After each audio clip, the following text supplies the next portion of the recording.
Evening. Ugandans went to the polls today in a chaotic presidential election marred with numerous complaints ranging from delays in the opening of polling centers to a lack of voting materials.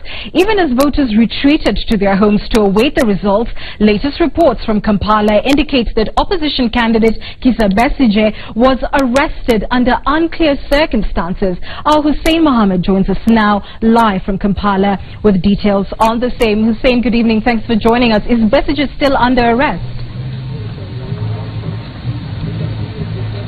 Right, and we're live at Kassi Lodge, Kampala. Yes, those are the reports we're getting, but the police are saying otherwise. This happened in Naguru in Kampala. Of course, Besigye was voting earlier today in western Uganda, his rural home, but he came later here. And this happened in Naguru, Kampala, and we can look at the pictures right now. It happened just about 2 hours ago. Besigye went to this area. This specific area, what was being said by the FDC leader is that there's a facility or there's a house there where rigging and cooking of figures in this, as tallying goes on, was going on in that building or in that facility. We were not able to get into the facility ourselves, but that is what he was alleging. And he went there with some of his supporters to find out what was going on. Of course, this is not the first time. Besigye had already said 2 days prior to the election that he did not believe, and he does not believe the election is or was going to be free and fair. He's talked about it again today, even after he cast his vote. And then he went to this facility trying to make his way in, saying that is where there were problems in that building or in that house, and that there were electoral malpractices going there. Probably another, parallel tallying or one of those things. We didn't find out exactly. But the police are now saying otherwise. And you can see there Besigye with them. They took him. But the police say that facility belongs to them. And Besigye did not have the right or the authorization, which you can only get from the Inspector General of Police in Uganda, Kale Kayihura, so that you can access that facility. The police did not say what kind of facility exactly it is, but they say it is a police facility. It has nothing to do with the election or vote tallying or electoral commission in any way. And that Besigye, if Besigye was to go there, he should have, or the opposition leader should have sought or got clearance from the Inspector General of Police. And that is why they went there. They took Besigye, they stopped him from accessing the building because he didn't have the rights to do that. And they just escorted him, but they say they did not arrest him. They didn't take him to any police station, and they didn't take him to his home in Kasangati. But of course, again, some reports from the opposition is that Besigye was arrested. Police right now are saying Besigye is not arrested and is not being held at any police station. And this happened just 2 hours ago because of time, obviously, and it's been very difficult to independently verify, but that is what we are getting. Police say he has not been arrested, he was just stopped. Opposition leaders say, the opposition or Besigye supporters say Besigye was arrested. But of course, Anne, it has been a chaotic day, as you said earlier. That is just one of the things that was happening here in Kampala and in Uganda generally, as voting opened, and it's both presidential and parliamentary elections, so it's a general election here in Uganda. And vote tallying has started. But it's very funny because as vote tallying is going on in many of the polling stations, just besides where the vote tallying is going on, there's still voting going on. Why? Because ballot papers came into most of these polling stations, and especially in urban centers, as late as 1 p.m., as late as 2 p.m., yet voting was supposed to close at 4 p.m., although the Electoral Commission extended that time to 7 p.m. Sylvia Chebet was out and about, and let's take a look at the story now.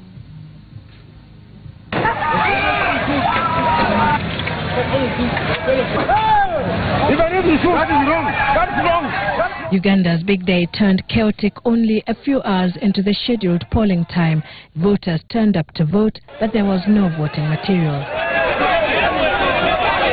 Up to this moment of time, we can still check on my time and see that they did tell us that at around 6 exactly, we shall get everything alongside on site. Why is it that we treat stuff alongside this moment of time? There isn't any sign of voting. No ballot papers, okay? This is Kampala, just 3 miles from the commission headquarters. Why is it that we are not yet seen nothing? What are we waiting for? We're tired of being here for nothing. The situation was further compounded by the government's clampdown on social media platforms including Facebook, WhatsApp and Twitter. Money transfer and credit recharge was also disabled, essentially making mobile phone communication impossible in Kampala City all day long and into the night. We don't know what is going on, and this has not been happening, and yet it's the easiest mode of communication, most especially to us, the youth. The government had hinted it would shut down social media due to what it described as security concerns. Social media has become so pervasive. The internet, even deep in the villages these days. Oh God, and really they are having a field day. The Uganda Communications Commission's chief, Godfrey Mutabazi, told local media that the social media platforms had been disabled after the Electoral Commission raised concerns that some candidates could use them to campaign after the official campaigns period ended on Tuesday. At the same time, Mutabazi claims the Electoral Commission and security agencies were concerned that members of the public could use the social media platforms to incite violence. The Citizens Election Observers Network Uganda said, according to its data, the problem of voting delays was only unique to Kampala. Voting materials, they say, reached 95% of the polling stations, particularly in the rural areas, on time, and that the process kicked off smoothly. Political analysts, however, reckon the vote-rich Kampala City is an opposition stronghold. At least 2.4 million voters are registered to vote here out of the 15 million countrywide. I'm going to vote, but again, other people, my colleagues have gone home, so I don't know whether the person I am supporting will pass through. Because when you lose the number, you lose the what? The vote. What is the very actual thing that is trying to go on? I'm so annoyed, me so frustrated, me not deeply inside. Let them just tell us there is no voting. We are waiting as if they want to vote for us. The time is going. They told us you come at 7. That is now is going to 4. The time is going. That is injustice.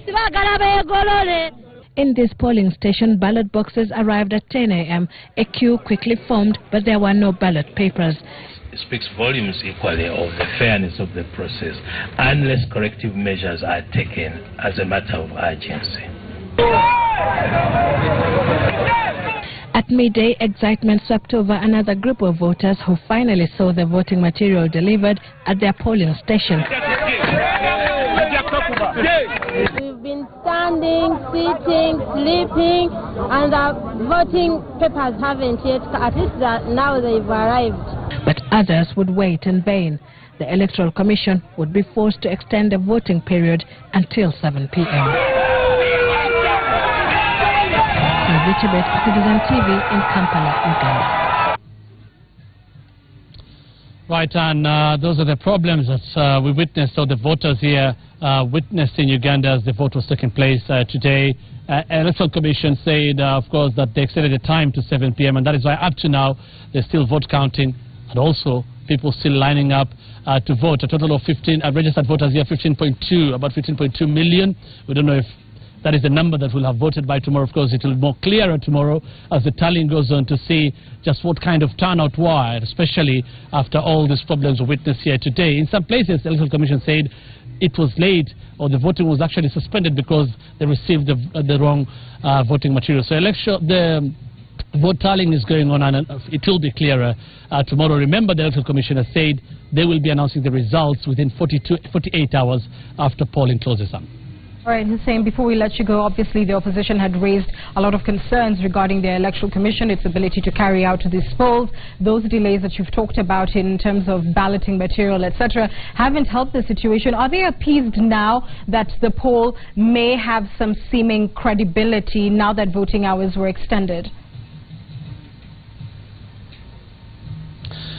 Well, and we will be waiting, of course, to hear from the opposition about that. But they've been very clear from the word go that they are not very happy, and they are not really thinking the Electoral Commission will be impartial in this. They think the Electoral Commission is very partisan. This obviously does not help in any way the Electoral Commission in as far as those concerns by the opposition go. And of course, like, I'll just give you an example. We spoke to some of these voters today. At around midday, I spoke to a lady at one polling station who says she went there as early as 6 a.m. And she's working. She's employed in a private organization, so she had to work still today. But they had to work in shifts, so meaning she had to leave now that polling station by 1 p.m. so that another person can come and vote. So she was not able to vote at that time. So these are the problems that the people are talking about. And of course, we'll see what the opposition, I'm sure they'll be talking tomorrow to tell us or to just let people know what their concerns are, especially after witnessing all the chaotic scenes as the voting opened. But of course, the Electoral Commission says nothing is wrong, rather, and they say everything. I mean, they will hold a very free and fair election, and this should not dampen the spirits of anyone. And as far as thinking they will be doing what they are doing is partisan. So we'll see what happens tomorrow on. All right, Al Hussein Mohammed, thanks very much, reporting live from Kampala, Uganda.